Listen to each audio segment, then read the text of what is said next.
She didn't know the hand she was sleeping close to. All Erika Adams knew was the weight of a 14-hour shift. 14 hours of trauma cases and flat lines had hollowed her out, leaving her body moving on instinct alone. By the time she pushed through the hospital's automatic doors, she was less a person and more a ghost wearing navy scrubs. The rain greeted her immediately. It wasn't gentle, it wasn't forgiving. It fell in cold, punishing sheets that soaked through the thin fabric of her clothes within seconds, clinging to her skin like something alive. The storm had swallowed the city whole, turning the streetlights into blurred halos and the pavement into mirrors of restless water. Her feet ached with a bone-deep exhaustion that pulsed with every step. Her ears still rang with the phantom echoes of flatlining monitors. Her hands still remembered the desperate heat of failing bodies. She had stood through 2 codes. She had watched a family break apart in real time. She had carried grief that wasn't hers until it became too heavy to separate. She was beyond thought. She just needed to disappear. She fumbled in her bag, her numb fingers finally finding her phone. The glow of the screen cut through the darkness, showing what she wanted to see: a black sedan waiting in the pickup zone. Through the curtain of rain, she spotted it. Sleek, dark, idling exactly where it should be. She didn't double-check the plate. She didn't hesitate. She ran. Cold water splashed up her legs as she sprinted toward the vehicle, her shoes slipping slightly against the flooded pavement. By the time she reached the back door, she was shivering hard enough to feel it in her teeth. She yanked it open and collapsed inside, the warmth hitting her like salvation. The door shut behind her with a soft, final click. The interior smelled expensive. Sandalwood, leather, something clean and sharp beneath it all. Sanctuary. "Thank God," she whispered, her voice barely audible as she sank into the plush seat. "I thought I was going to drown." Her muscles gave up their fight all at once. Her head tilted sideways, her temple resting against something warm and solid beside her. She didn't question it, didn't examine it, didn't care. She was too tired to notice that she hadn't fallen against the door, too tired to notice the presence inches away, too tired to notice the man in the white button-down sitting beside her. In the front seat, the driver had gone completely still. In the back seat, Ji Soo hadn't moved. He sat in silence, his body relaxed but his mind sharpening with sudden predatory clarity. The woman leaning against him was soaked through, her breathing slow and uneven with exhaustion. Her hair clung damply to her cheek. Her hand rested lightly against his arm, as if she belonged there, as if she had chosen him. He lowered his gaze. Her hospital badge swung slightly with the rhythm of the car's engine. Erika Adams. He memorized it instantly. Names mattered. Names were doors. And she had just walked through his. Outside, the rain continued to fall, indifferent to the irreversible mistake unfolding in the back seat of a black luxury car. By the time Erika's eyes fluttered open again, the mistake would already be permanent. Because Ji Soo had already decided one thing with absolute certainty. He wasn't ready to let his passenger go. The car was a cocoon of silent luxury, a sharp contrast to the chaotic, rain-drenched world Erika had just escaped. As she settled into the rear, the warmth of the heated seats began to seep through her damp navy scrubs, enveloping her exhausted body like a heavy quilt. The leather was supple, smelling faintly of sandalwood and an underlying scent she couldn't quite name, but it felt safer than the hospital's sterile air. She didn't wait for the driver to acknowledge her, already fishing through her pink backpack for her earbuds. To Erika, this was merely a high-end rideshare, perhaps a driver trying to make a good impression or someone using a luxury vehicle for extra cash. She leaned her head against her hand, letting her eyelids grow impossibly heavy as the rhythmic drumming of the rain against the roof became a distant lullaby. The partition between the front and back seats was up, the tinted glass obscuring the driver and leaving her in a private, dimly lit sanctuary. She barely registered the figure sitting in the passenger seat beside her, her brain too fogged by 14 hours of trauma cases to process the presence of another person. Before she could form another coherent thought, the gentle hum of the engine pulled her under, and Erika Adams was fast asleep. Ji Soo had not become the head of his family's operations by being easily surprised. He had survived years of navigating treacherous underworlds and had built a reputation for being as calculating as he was ruthless. But when a woman in navy blue medical scrubs threw herself into his car, rattled off an address like he was her personal chauffeur, and then promptly fell asleep against her hand, so he found himself experiencing a rare moment of bewilderment. He sat perfectly still, his posture upright and composed, watching as this stranger's breathing deepened into the unmistakable rhythm of genuine sleep. In the front seat, his driver had gone rigid, eyes darting to the rearview mirror as he waited for the instruction to dispose of the unexpected witness. But Ji Soo didn't give the order. He studied Erika's face in the soft light of the cabin.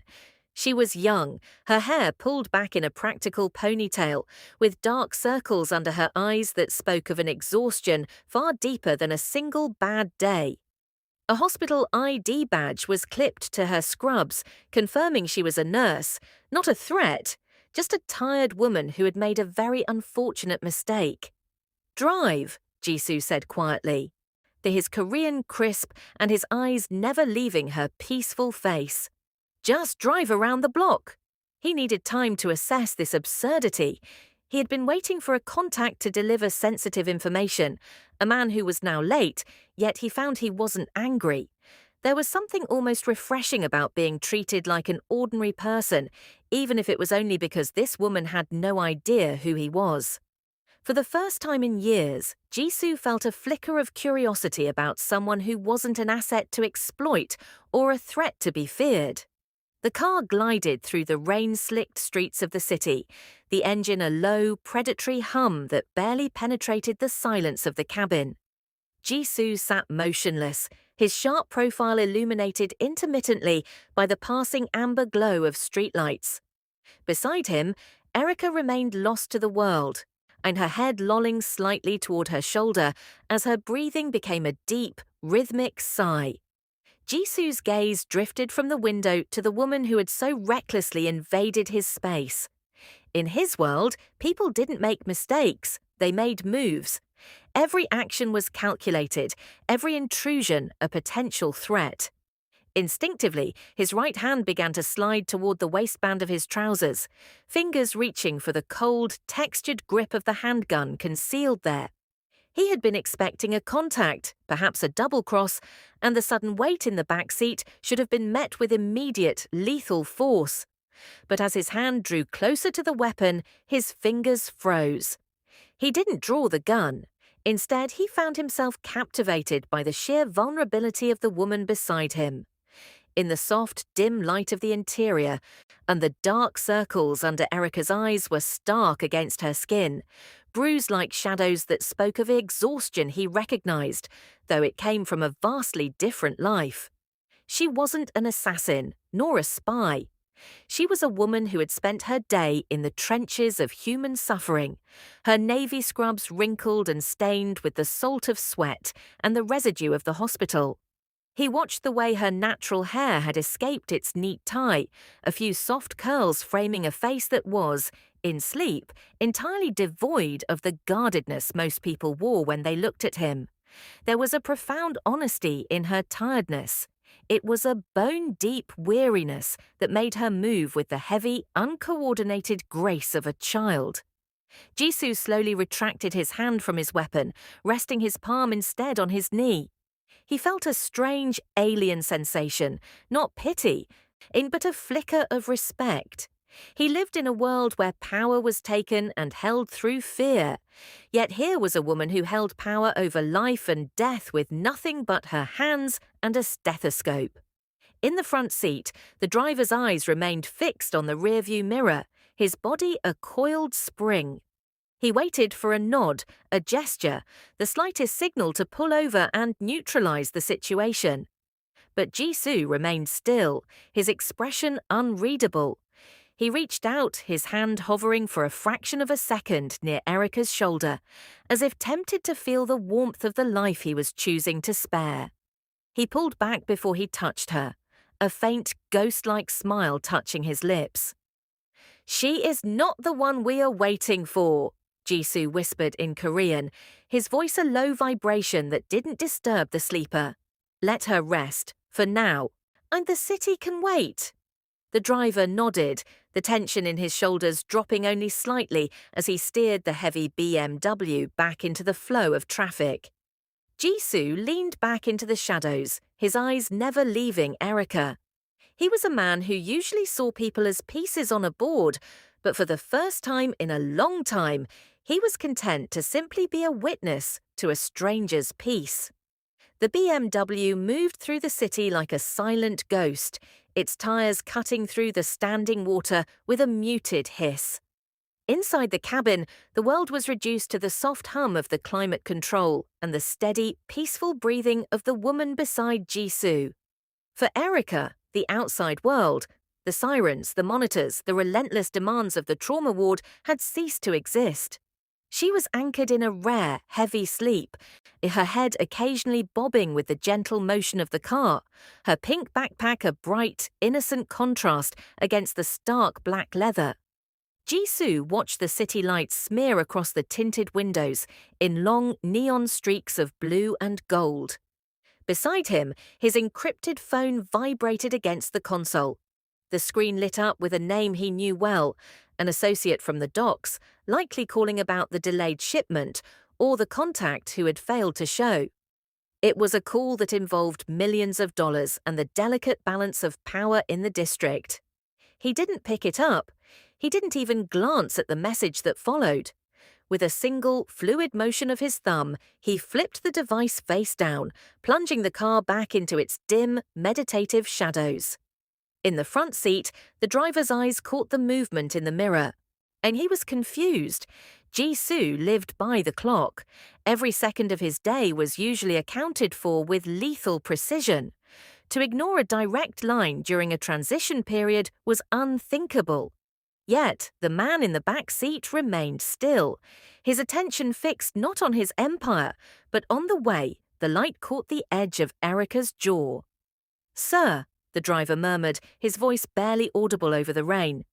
"The meeting at the warehouse. We are already 20 minutes late. Shall I head toward the industrial district?" Ji Soo didn't answer immediately. He looked at Erika's hand, which had relaxed into an open, vulnerable gesture on the seat between them. She looked so profoundly safe in a place that was, by all rights, the most dangerous square footage in the city. If he woke her now, the peace would vanish. The terror would return to her eyes, and then she would become just another person afraid of him. "No," Ji Soo said, his voice a low, resonant baritone. "Keep driving. Avoid the potholes. I don't want her disturbed." "But the shipment can wait," Ji Soo interrupted, his tone shifting just enough to signal that the conversation was over. "The rain has slowed the world down, Sang-woo. We will move when I say." For 45 minutes, the most feared man in the Korean underworld became a silent guardian of a stranger's rest. He watched as the tension slowly drained from Erika's face, her features softening until she looked years younger than the exhausted woman who had climbed into the car. He found himself cataloguing the small details, the way a stray curl fell across her forehead, the slight rise and fall of her chest, in the way she seemed to radiate a warmth that had nothing to do with the heated seats. The phone vibrated again, more insistently this time, but Ji Soo didn't even flinch.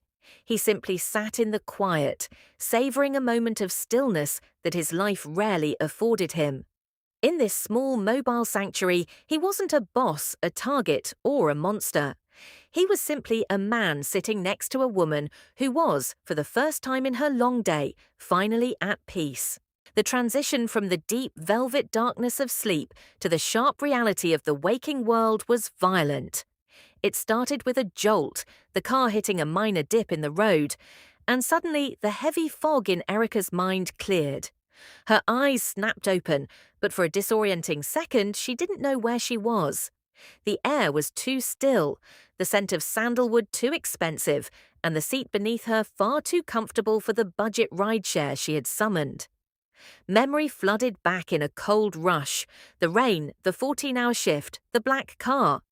She began to sit up, a tired apology for oversleeping already forming on her lips.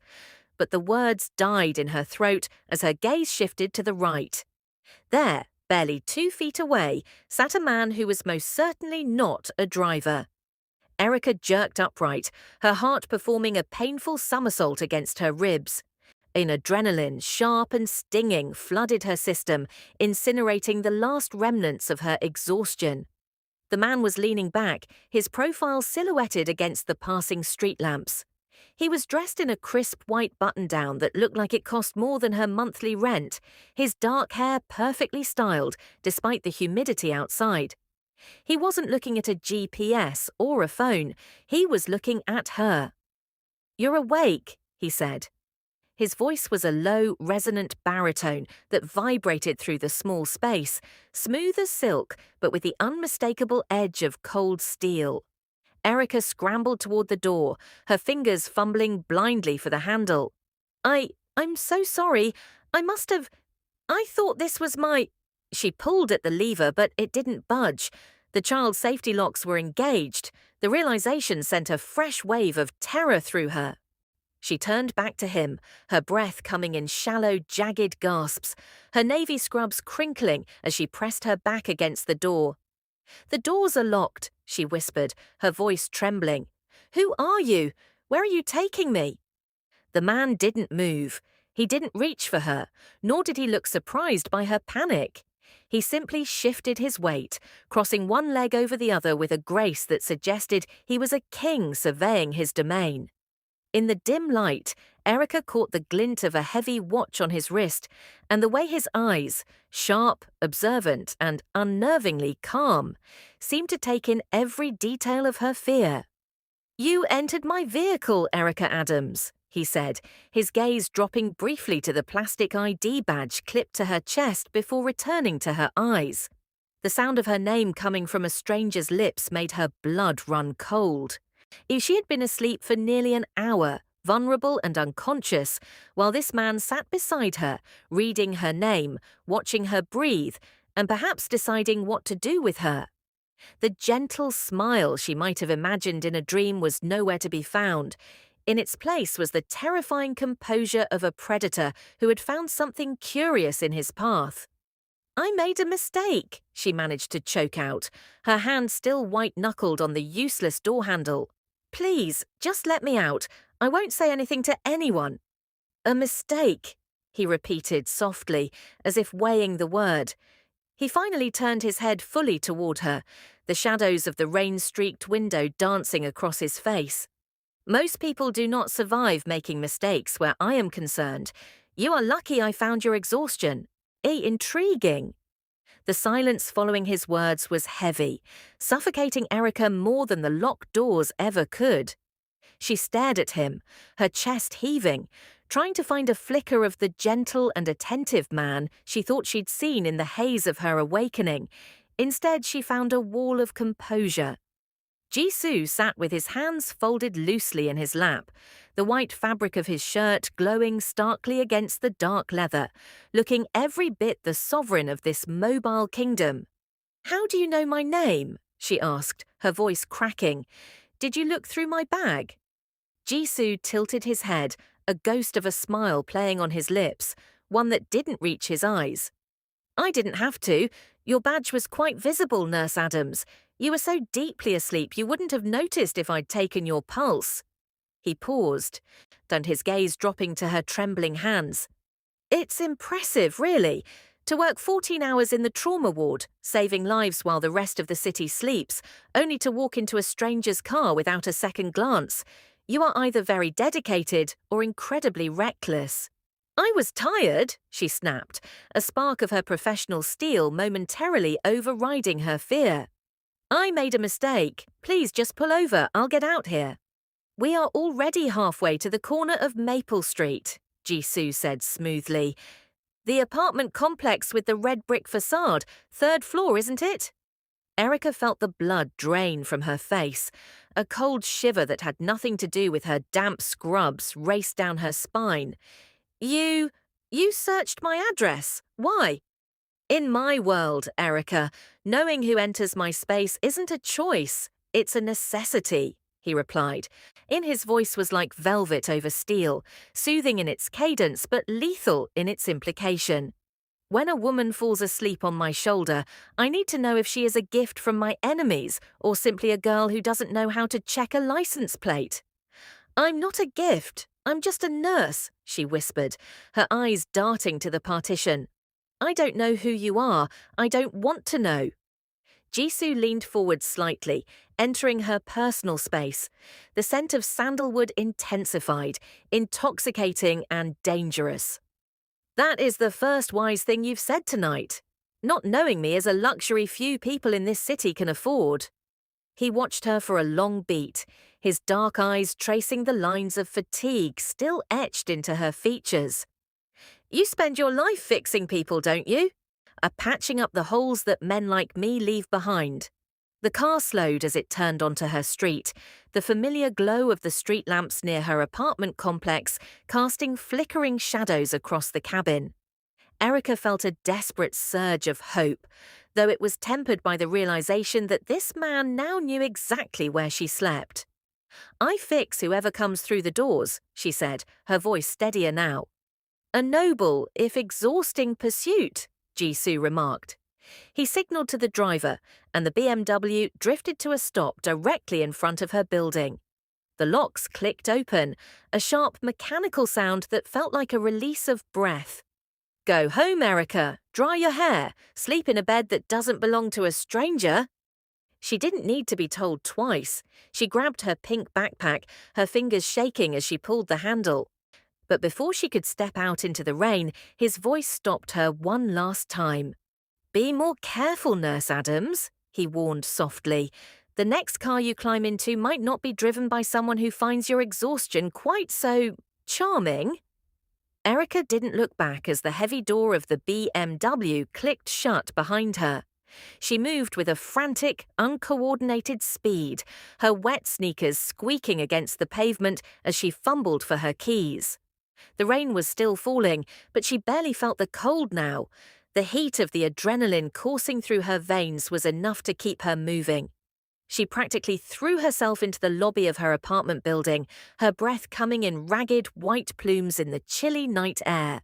Inside the safety of the elevator, she pressed the button for the 3rd floor over and over, and as if her urgency could make the cable move faster.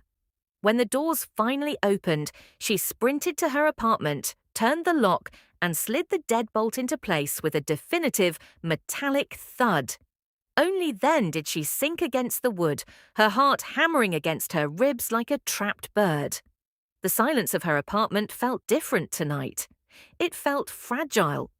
She stripped off her damp navy scrubs, letting them fall in a heap on the bathroom floor.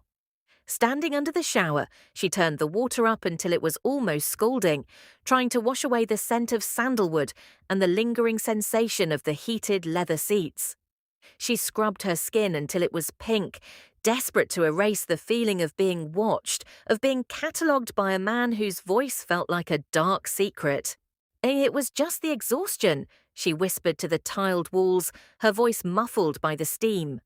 A fever dream, a hallucination brought on by sleep deprivation and caffeine. She sat on the edge of her bed in an oversized t-shirt, her hair damp and smelling of drugstore shampoo. She tried to apply the same clinical logic she used in the trauma ward to her own situation. 14 hours on your feet, she reasoned. Low blood sugar, environmental stress. It was entirely possible her mind had exaggerated the encounter. Maybe he wasn't a mafia boss. Maybe he was just a wealthy, eccentric businessman who happened to be incredibly intense. Maybe he didn't actually say he knew her floor number. But as she looked at her pink backpack sitting on the chair, she remembered the way he had looked at her ID badge. She remembered the sheer and terrifying weight of his presence, the way the air in the car had seemed to thicken just by him breathing in it. She crawled under her covers, pulling the duvet up to her chin, staring at the shadows dancing on her ceiling. Outside, the city hummed with its usual late-night rhythm, sirens in the distance, the low rumble of traffic, the occasional shout from the street below. Usually, these sounds were a comfort, a reminder that the world was still turning. Tonight, they felt like a threat. Every time she drifted towards sleep, she saw the sharp, elegant profile of the man in the white button-down. She saw the way his eyes hadn't blinked when she panicked. She tried to convince herself that tomorrow would be a normal day, that she would go back to the hospital, check her charts, and drink her burnt coffee, or and this Ji Soo would fade into the background of her memory like a bad movie. But as she finally fell into a fitful, shallow sleep, the last thing she felt wasn't the safety of Maple Street. It was the phantom sensation of a velvet over steel voice telling her to be more careful. 3 days had passed, and Erika had almost succeeded in burying the memory beneath the mundane weight of her reality. She had returned to the rhythmic, exhausting grind of the hospital, letting the sterile smells and the constant demands of patient care act as a buffer between her and the shadow of that night. She told herself the sandalwood scent was just a trick of her mind, and the man in the white button-down was a phantom born of deep exhaustion. But as she stepped out of the hospital on the third evening, the sunset painting the sky in bruised purples and oranges, her heart missed a beat. There, idling exactly where it had been before, was the black BMW. It sat at the curb with a quiet, predatory confidence, its engine a low vibration that seemed to thrum through the very pavement beneath her feet. It wasn't parked, it was waiting. It blocked her path as effectively as a wall, forcing her to stop just a few feet from the rear door. The tinted glass was as opaque as ever, reflecting the hospital's flickering neon sign like a dark mirror. Erika's first instinct was to turn and run back inside, to lose herself in the safety of the bright corridors and the presence of security guards. But her feet remained anchored.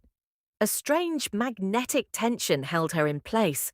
She watched as the back window glided down with a soft mechanical hiss, revealing the interior she had spent 72 hours trying to forget. Ji Soo sat in the same spot, though tonight the white shirt had been replaced by a dark sweater that seemed to absorb the twilight. He didn't look like a hallucination. He looked real, solid, and undeniably dangerous. He was reading a document, and his sharp features focused, but as the window fully lowered, he looked up.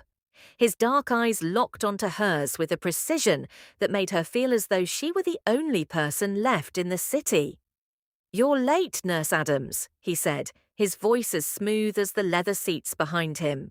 "Your shift ended 10 minutes ago." Erika clutched the strap of her pink backpack until her knuckles turned white. "What are you doing here? I told you, I don't want anything to do with whatever it is you do." "I am simply offering a ride to a woman who clearly doesn't know how to choose her drivers," he replied, a faint, teasing glint in his eyes that did nothing to soften the intensity of his gaze. "The rain is starting again. You can wait for a stranger who might not be looking out for you, or you can get in." He gestured to the seat beside him, the sanctuary she had slept in, the place where he had watched her breathe. The shadow of his world had returned, and this time there was no mistaking it for a dream. The BMW didn't just block her path, it offered a threshold. "I have my own ride coming," she lied, her voice trembling just enough to betray her. "Cancel it," Ji Soo commanded softly, his tone shifting from velvet to the steel she remembered. It wasn't a request. It was an invitation to a secret she wasn't sure she was ready to keep. But as the first cold drops of rain began to fall, Erika found her hand moving toward the door handle. The rain began to intensify, the droplets drumming against the roof of the BMW with a familiar, rhythmic persistence. Erika stood on the sidewalk, caught between the fluorescent safety of the hospital and the dark, heated invitation of the man who knew her name. Her phone vibrated in her hand, a notification that her actual ride was 2 minutes away. It was the sensible choice, the safe choice, the choice that led back to her quiet apartment and her unremarkable life. Ji Soo watched her, his expression unreadable. He didn't repeat the command, he didn't need to. The silence between them was a challenge in itself. He simply waited, his presence radiating an effortless authority that seemed to pull at the very air around her. "I only need a few minutes of your time," he said, his voice cutting through the sound of the storm. "Consider it a formal apology for the abruptness of our first meeting." "You don't apologize to people like me," Erika replied, her voice gaining a sudden, eye-sharp edge. "You don't even see people like me. We're just background noise to your world." A ghost of a laugh escaped his lips, a sound that was surprisingly warm, yet no less dangerous. "You are many things, Erika Adams, but you are not background noise. You are the only person in this city who has had the audacity to use me as a pillow and then wake up demanding to be let out." He leaned slightly toward the open door. "Are you going to stand there until you're soaked through again, or are you going to be brave?" "There's a fine line between brave and foolish," she countered, though she could feel her resolve beginning to fray. "I haven't decided which you are yet," Ji Soo said softly. "But I suspect you're a woman who values the truth over comfort. You want to know why I came back. You want to know if the man who watched you sleep is as monstrous as the stories say." He was right. That was the most terrifying part. Her curiosity was a living thing, a fire that had been smouldering in the back of her mind for 3 days. It was a professional hazard, perhaps, the need to understand the broken and the mysterious, but it was also something more personal. She was drawn to the stillness he possessed, a calm that existed at the center of a storm she couldn't yet see. Against every instinct, against every rule of survival she had ever learned, Erika reached for the door. She told herself that if he had wanted to hurt her, he would have done it while she was unconscious. She told herself that she was in control, that she could walk away at any moment. But as she slid into the back seat, the familiar scent of sandalwood enveloped her, and the door closed with a heavy final click. The child safety locks engaged with a sharp snap. "You're very brave today, Erika," Ji Soo murmured as the car began to move, pulling away from the curb and merging into the sea of evening traffic.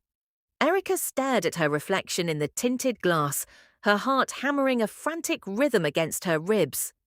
She had stepped out of her world and into his, and as the hospital lights faded into the distance, she realized with a start that she had no idea where the brave choice was taking her. The digital notification on Erika's phone chimed one last time, informing her that her original ride had arrived at the hospital entrance. With a steady finger and a heart that felt like it was hammering against a cage, she tapped the screen, finalizing the cancellation. The small vibration of the phone was the last tether to her ordinary life, severed in a single motion. Beside her, Ji Soo watched the glow of the screen fade into the shadows of the cabin, his expression one of quiet, dark satisfaction. The BMW merged into the dense evening traffic, the city lights reflecting off the hood in long, distorted ribbons of gold. Erika sat with her hands folded over her pink backpack, her posture stiff, though the heat from the seats was already beginning to thaw the chill in her bones. She realized, with a clarity that usually only came in the quietest hours of a trauma shift, that she was no longer the woman who had ran blindly through the rain 3 nights ago. That woman had been a victim of her own exhaustion, a soul looking only for a place to hide.